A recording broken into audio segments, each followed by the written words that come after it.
আমার যে সমস্ত ভাই বোনেরা দ্বাদশ শ্রেণীতে পড়ো, অর্থাৎ 11 থেকে বছর 12-এ উঠলে আর 25-এ ফাইনাল পরীক্ষা দিতে চলেছো দ্বাদশ শ্রেণীর, তাদের প্রত্যেকের জন্য আজকের এই ভিডিওটা অত্যন্ত গুরুত্বপূর্ণ হতে চলেছে, বিশেষত সেই সমস্ত ভাই বোন যাদের সংস্কৃত সাবজেক্টটি রয়েছে। কারণ আজকের এই ভিডিওতে আমরা আলোচনা করব সংস্কৃতের ফাইনাল সাজেশন।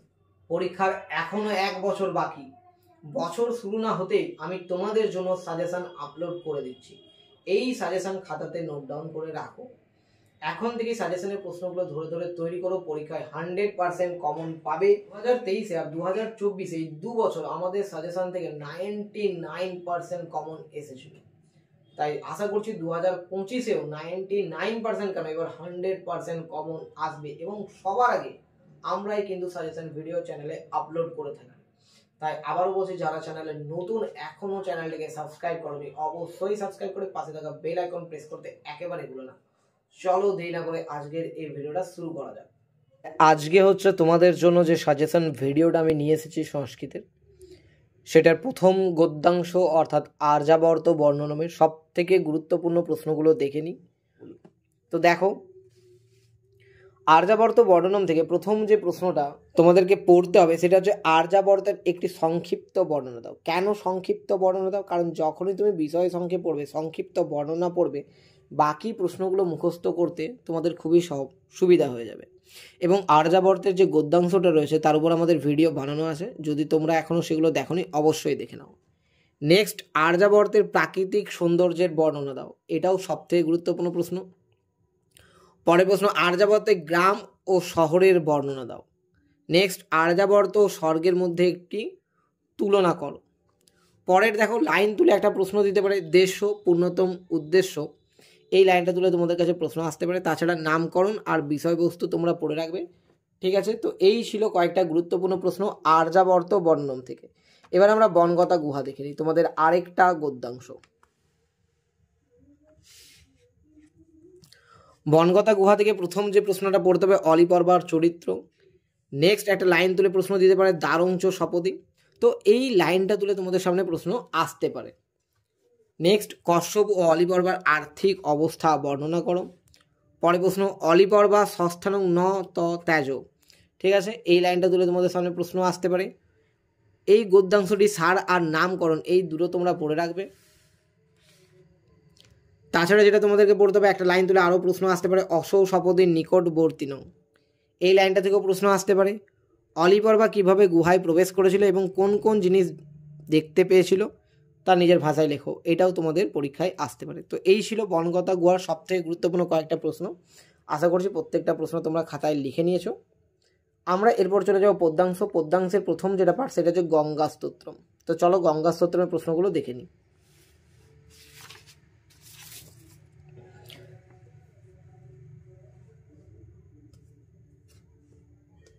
গঙ্গা স্তোত্রম থেকে প্রথম যে প্রশ্নটা তোমাদের পড়তে হবে, আলোচ্য পাঠ্যাংশে যেরূপে গঙ্গা ভক্তির পরিচয় পায় তাই তা লেখো।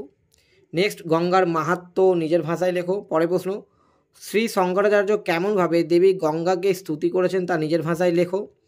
পরে প্রশ্ন, তমসী গতির্মম খুলু সংসারে, এই লাইনটা তুলে তোমাদের পরীক্ষায় প্রশ্ন দিতে পারে। গঙ্গা স্তোত্রমে গঙ্গার যে বর্ণনা আছে তা লেখো। ভীষ্ম জননী মুনিবর কন্যা ও শঙ্কর মৌলী বিহারিণী, এই যে তিনটে সম্বোধন আছে এগুলোর তাৎপর্য বিশ্লেষণ তোমাদের পরীক্ষায় দিতে পারে, তাই এগুলো পড়ে রাখবে। তো এই ছিল গঙ্গা স্তোত্রমের সবথেকে গুরুত্বপূর্ণ 6টা প্রশ্ন। তো চলো এবার আমরা শ্রীমদ্ ভগবদ্ গীতার কর্মযোগ থেকে গুরুত্বপূর্ণ প্রশ্নগুলো দেখে নিই। দেখো, কর্মযোগ থেকে মাত্র 5টাই প্রশ্ন আমি তোমাদের জন্য রেখেছি। প্রথম প্রশ্নটা, পাঠ্যাংশে কাকে মিথ্যাচারী বলা হয়েছে তার চেয়ে শ্রেষ্ঠকে, একটা লাইন তুলে প্রশ্ন দিতে পারে স্বধর্মে নিধনং শ্রেয় পরধর্ম ভয়াবহ। আরেকটা লাইন তুলে প্রশ্ন দিতে পারে নিয়তং কুরু কর্ম। তারপর গীতার সারমর্ম নিজের ভাষায় লেখো, এটাও পরীক্ষা দিতে পারে। আরেকটা লাইন তুলে পরীক্ষায় প্রশ্ন দিতে পারে যদ যদ আচরতি শ্রেষ্ঠোত্তর দেবোত্তর জন, এই লাইনটা থেকেও পরীক্ষায় প্রশ্ন কিন্তু দিতে পারে। এই ছিল কর্মযোগের সবথেকে গুরুত্বপূর্ণ 5টা প্রশ্ন। এবার আমরা নাটকটা দেখে নিই। তোমাদের পরীক্ষায় একটাই নাটক আছে, কারণ টেক্সটে একটাই নাটক আছে বাসন্তিক স্বপ্নম। তার গুরুত্বপূর্ণ প্রশ্নগুলো চলো দেখে নিই।